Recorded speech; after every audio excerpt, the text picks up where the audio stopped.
ദേവസ്വങ്ങളെ രൂക്ഷമായ ഭാഷയിൽ വിമർശിച്ച് ഹൈക്കോടതി. മതത്തിന്റെ പേരിൽ എന്തും ചെയ്യാമെന്ന് കരുതരുത് എന്ന് ഹൈക്കോടതി ഡിവിഷൻ ബെഞ്ച്. കോടതി നിർദ്ദേശം നടപ്പാക്കാത്തതിൽ ദേവസ്വങ്ങളെ വിമർശിച്ച ഹൈക്കോടതി നിർദ്ദേശങ്ങൾ കൃത്യമായി പാലിക്കണമെന്നും ആവശ്യപ്പെട്ടു. തൃപ്പൂണിത്തുറ പൂർണ്ണത്രയേശ്യ ക്ഷേത്രത്തിലെ വൃശ്ചികോത്സവത്തിൽ ആനകളെ എഴുന്നള്ളിച്ചത് മാർഗനിർദ്ദേശങ്ങൾ ലംഘിച്ചാണെന്ന് ജില്ലാ കളക്ടർ കോടതി അറിയിച്ചു. ഷപ്ന സേതുണ്ട്. ഷപ്ന, കഴിഞ്ഞ ദിവസം കൂടി ഈ വിഷയം പരിഗണിച്ചപ്പോൾ മാനദണ്ഡങ്ങളിൽ ഒരു ഇളവും ഒരു വിട്ടുവീഴ്ചയും ഉണ്ടാകില്ല എന്ന് കോടതി നിലപാട് വ്യക്തമാക്കിയതാണ്. ഇന്ന് ദേവസ്വങ്ങൾക്ക് അതിരൂക്ഷമായ ഭാഷയിൽ വിമർശനം. എന്തായിരുന്നു വിവരങ്ങൾ?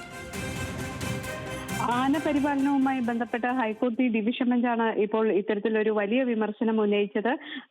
തൃപ്പൂണിത്തുറ ക്ഷേത്രത്തിലെ ആന എഴുന്നള്ളത്തുമായി ബന്ധപ്പെട്ട് ജില്ലാ കളക്ടർ ഫയൽ ചെയ്ത റിപ്പോർട്ട് പരിഗണിച്ചാണ് കോടതി ഇത്തരം വിമർശനം ഉന്നയിച്ചത്. ദേവസ്വങ്ങളെ താക്കീത് ചെയ്യുകയും ചെയ്തു കോടതി. ഈ ആന എഴുന്നള്ളത്തിൽ മാർഗനിർദ്ദേശങ്ങൾ ലംഘിക്കപ്പെട്ടു എന്നായിരുന്നു ജില്ലാ കളക്ടർ റിപ്പോർട്ടിൽ പറഞ്ഞിരുന്നത്. ഉത്സവത്തിന്റെ ആദ്യ 3 ദിവസം മാർഗനിർദ്ദേശങ്ങൾ പാലിച്ചിരുന്നു. 4-ാം ദിനം വൈകുന്നേരം മാർഗനിർദ്ദേശങ്ങൾ ലംഘിച്ചാണ് എഴുന്നള്ളിപ്പ് നടത്തിയത്.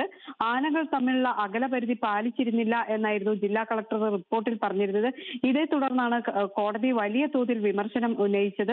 ഹൈക്കോടതിയുടെ അധികാരത്തെ പരസ്യമായി വെല്ലുവിളിക്കുകയാണ് എന്ന് ഡിവിഷൻ ബെഞ്ച് കുറ്റപ്പെടുത്തി. സുരക്ഷാ കാരണമാണ് മാർഗനിർദ്ദേശങ്ങൾ ഉണ്ടാക്കിയത് എന്ന് എന്തുകൊണ്ടാണ് മനസ്സിലാക്കാത്തത്? മതത്തിന്റെ പേരിൽ എന്തും ചെയ്യാം എന്ന് കരുതരുത്. ഇത്തരം കാര്യങ്ങൾ ആവർത്തിക്കുകയാണെങ്കിൽ കൃത്യമായ നടപടി കോടതി സ്വീകരിക്കും. ഇക്കാര്യം ആവർത്തിക്കാതിരിക്കാൻ എന്ത് ചെയ്യാനാകും എന്ന് സർക്കാരിനോട് കോടതി ചോദിക്കുകയും ചെയ്തു. മാർഗനിർദ്ദേശങ്ങൾ കർശനമായി പാലിക്കണം എന്ന് ഡിവിഷൻ ബെഞ്ച് വീണ്ടും ഓർമ്മിപ്പിച്ചു. ജാമ്യമില്ലാ കുറ്റമാണ് ഈ ക്ഷേത്രം ഭാരവാഹികൾ ചെയ്തത് എന്നാണ് കളക്ടർ റിപ്പോർട്ടിലുള്ളത്. ഉത്സവത്തിനുള്ള അനുമതി റദ്ദാക്കാൻ ഇത്തരത്തിലുള്ള ഒരു ലംഘനം തന്നെ മതിയാകും. ഹൈക്കോടതിയുടെ മാർഗനിർദ്ദേശങ്ങൾ മനഃപൂർവ്വം ലംഘിക്കുകയാണ്. ഉത്സവത്തിനെത്തുന്ന ആളുകളുടെ സുരക്ഷയാണ് പരമപ്രധാനമായിട്ടുള്ളത്. അതോടൊപ്പം തന്നെ ഈ ക്ഷേത്രം ദേവസ്വം ഓഫീസറോട് കോടതി വിശദീകരണം തേടുകയും ചെയ്തു.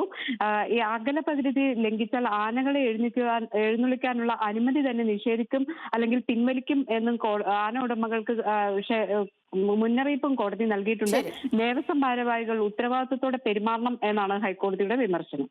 ശരി ഷപ്ന.